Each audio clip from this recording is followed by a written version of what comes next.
Hi అండి అందరికీ welcome back to my channel. ఈరోజు వీడియో ఏంటంటే 4 బ్లౌజెస్ ఒకేసారి ఆది బ్లౌజ్తో ఎలా కట్ చేసుకోవాలి అనే ట్రిక్స్ అనేది మీతో షేర్ చేసుకుంటాను. ఓకే, దీనికోసము 4 పీసెస్ తీసుకున్నానండి. 80 పాయింట్లు పీసెస్ 4 తీసుకున్నాను. చూడండి,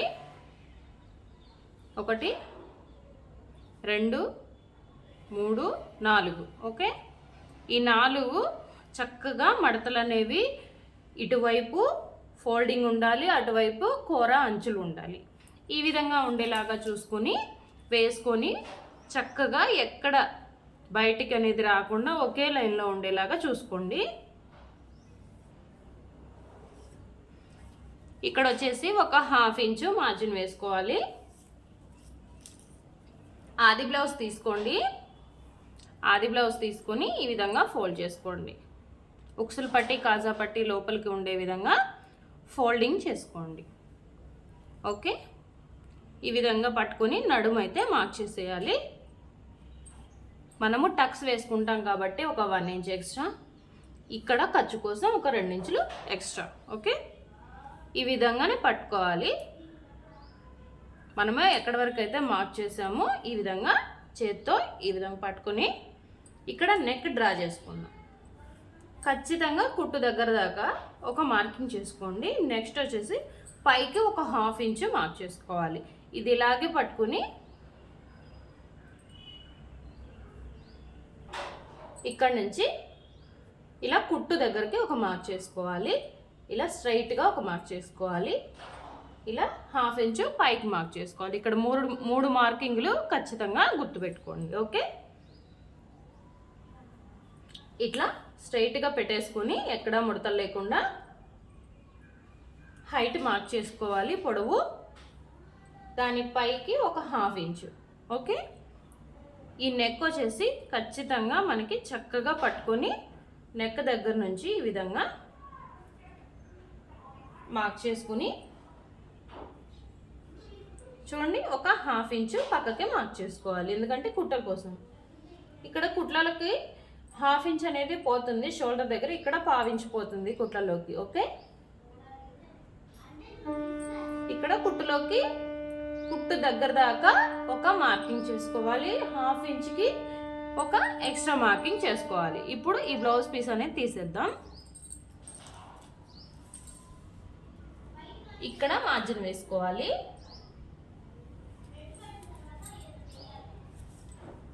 ఇక్కడ మార్జిన్ వేసుకోవాలి.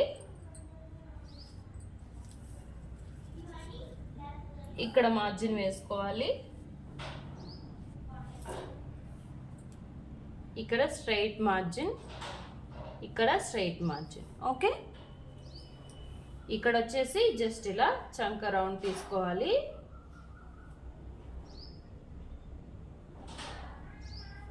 రౌండ్ తీయటం రాకపోతే రౌండ్ స్కేల్ పెట్టి రౌండ్ తీసుకోండి. ఓకే, ఇక్కడ వచ్చేసి ఇలా డ్రా చేసుకోవాలి. ఇక్కడ నుంచి ఇలా క్రాస్గా పెట్టుకోవాలి. ఇక్కడ వచ్చేసి చూడండి ఎంత ఉందో కొలుచుకోండి.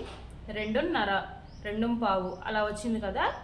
మంచిగా ఇవి ఒకదాని మీద ఒకటి లైన్గా ఉండేలాగా వేసుకోండి. ఇక్కడ వచ్చేసి నేను 2.5 పెట్టుకుంటున్నాను. ఒక 1/2 ఇంచు అటు ఇటుగా వస్తుందన్నమాట.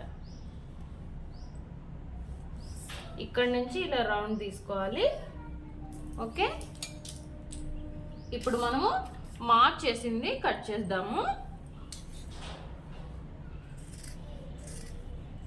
4 పీసెస్ కట్ చేస్తున్నాను. చూడండి,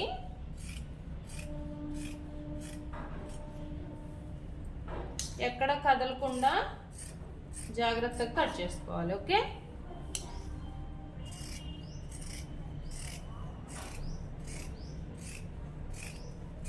మాకు ఇక్కడ కొంచెం ట్రైన్ సౌండ్స్ ఎక్కువగా ఉంటాయండి. వీడియో కొంచెం డిస్టర్బెన్స్గా ఉంది, సారీ.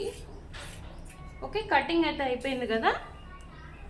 ఇప్పుడు వచ్చేసి ఇక్కడ చిన్న కట్స్ పెట్టుకుంటే ఏంటంటే మనకి గుర్తుగా ఉంటుంది అన్నమాట. ఈ కట్స్ అనేవి అన్ని పీసెస్కి ఈవెన్గా వచ్చేలాగా పెట్టుకోండి. ఎందుకంటే మనము కటింగ్ అనేది చేసేటప్పుడు ఇలా మార్క్స్ పెట్టుకుంటే ఏంటంటే కంపల్సరీ ఇక్కడ కుట్టు వేయాలి అనేది గుర్తుండిపోతుంది అనమాట. ఇక్కడ వచ్చేసి బ్యాక్ పార్ట్ దగ్గర ఇక్కడ 10 ఇంచెస్ వచ్చింది కదా మనకి, నడుము వచ్చేసి కరెక్ట్గా 5 ఇంచెస్ దగ్గర మార్కింగ్ చేసుకోవాలి. హాఫ్కి ఎంత వస్తే అంతకి హాఫ్కి మార్క్ చేసుకొని బ్యాక్ టక్స్ అనేది జస్ట్ ఇట్లా చిన్న కట్ పెట్టుకుంటే సరిపోతుంది. అన్నిటికి వచ్చేస్తుందండి, అదే మార్కింగ్ అన్నిటికి వచ్చేస్తుంది. ఇక్కడ చూసారు కదా, ఈ మార్కింగ్ వచ్చేసి జస్ట్ ఇలా బ్లౌజ్ పీస్ పైకి అనేసి ఈ విధంగా మార్క్ చేసుకుంటే సరిపోతుంది. ఇది అయిపోయినాక తీసేస్తున్నాను. ఇదే విధంగా పెట్టేసుకొని ఇక్కడ ఎక్స్ట్రా. ఓకే, ఇది అయిపోయింది. సేమ్ ఇదే మార్కింగ్ కింద పీస్కి కూడా. ఓకే, ఇక్కడ కట్ పడలేదు అందుకని బేస్ మొత్తం మార్క్ చేసుకున్నాను. ఓకే, ఇప్పుడు 4 పీసెస్ బ్యాక్ పార్ట్స్ వచ్చేసినాయి కదా మనకి, పక్కన పెట్టేసుకుందాము.